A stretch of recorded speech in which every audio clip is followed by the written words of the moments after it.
ಓಂ ಭುಜಂಗೇಶಾಯ ವಿದ್ಮಹೇ ಚಕ್ಷುಕರ್ಣಾಯ ಧೀಮಹಿ ತನ್ನೋ ಸರ್ಪ ಪ್ರಚೋದಯಾತ್. ಓಂ ನಮೋ ಭಗವತೆ.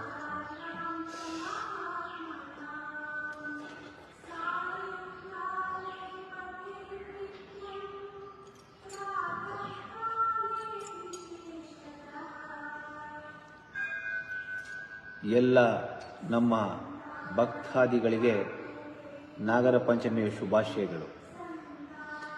ಈ ಒಂದು ನಾಗರ ಪಂಚಮಿಯ ವಿಶೇಷ ಏನೆಂದರೆ, ಇದು ಅಣ್ಣ ತಂಗಿಯ ಹಬ್ಬ. ಈ ಹಬ್ಬದಲ್ಲಿ ಅಕ್ಕ ತಂಗಿರು ಅಥವಾ ಅಣ್ಣ ತಮ್ಮಂದರು ಅವ್ರವ್ರ ಮನೆಗೆ ಹೋಗಿ ಖುಷಿಯಾಗಿರ್ತಾರೆ. ಬಗೆ ಬಗೆಯಾದ ತಿಂಡಿಗಳನ್ನು ಮಾಡಿ ಅಣ್ಣನಿಗೆ ತಂಗಿ ಬಡಿಸ್ತಾಳೆ. ಬೆನ್ನನ್ನು ತೊಳಿತಾರೆ, ಹೊಕ್ಕಳನ್ನು ತೊಳಿತಾರೆ. ಇದು ತವರನ್ನು ಸೂಚಿಸುತ್ತೆ. ಉತ್ತರ ಕರ್ನಾಟಕದಲ್ಲಿ ಅಕ್ಕ ತಂಗಿಯರಿಗೆ ಅಣ್ಣ ತಮ್ಮಂದರು ಮರಗಳಿಗೆ ಉಯ್ಯಾಲೆ ಕಟ್ಟಿ ಜೋಗಾಲಿ ಆಡಿಸ್ತಾರೆ. ಇದು ಒಂದು ಬಹಳ ವಿಶೇಷವಾದ ಹಬ್ಬ. ನಮ್ಮ ಈ ಶ್ರಾವಣ ಮಾಸದಲ್ಲಿ ಮೊದಲು ಭೀಮನ ಅಮಾವಾಸ್ಯೆ, ಆದ ನಂತರ ಬರೋ ಹಬ್ಬನೇ ನಾಗರ ಪಂಚಮಿ. ಎಲ್ಲರಿಗೂ ಈ ನಾಗ ಬಹಳ ವಿಶೇಷವಾದ ಒಂದು ಸ್ಥಾನವನ್ನು ನಮ್ಮ ಭಾರತ ದೇಶದಲ್ಲಿ ಭಯ ಭಕ್ತಿ ಎರಡೂ ಇರ್ತಕ್ಕಂಥ ಒಂದು ಪ್ರಾಣಿ. ಈ ಪ್ರಾಣಿಯನ್ನು ನಾವು ಆರಾಧಿಸ್ತೀವಿ. ಯಾಕೆ ಅಂದರೆ ಇದರಿಂದ ಮನುಷ್ಯನಿಗೆ ಬಹಳ ಅನುಕೂಲ ಇದೆ.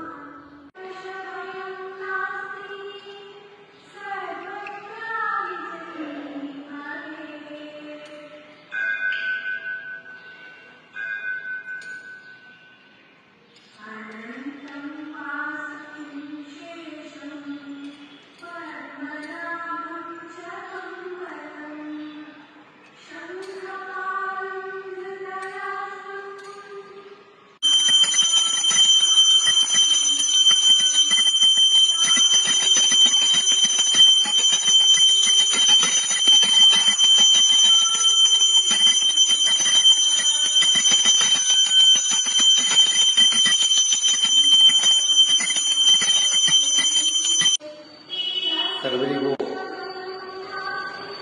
ಆ ನಾಗ ಒಳ್ಳೆಯದನ್ನು ಮಾಡಿ ನಮ್ಮ ದೇಶಕ್ಕೆ, ನಾಡಿಗೆ, ಕ್ಷೇತ್ರಕ್ಕೆ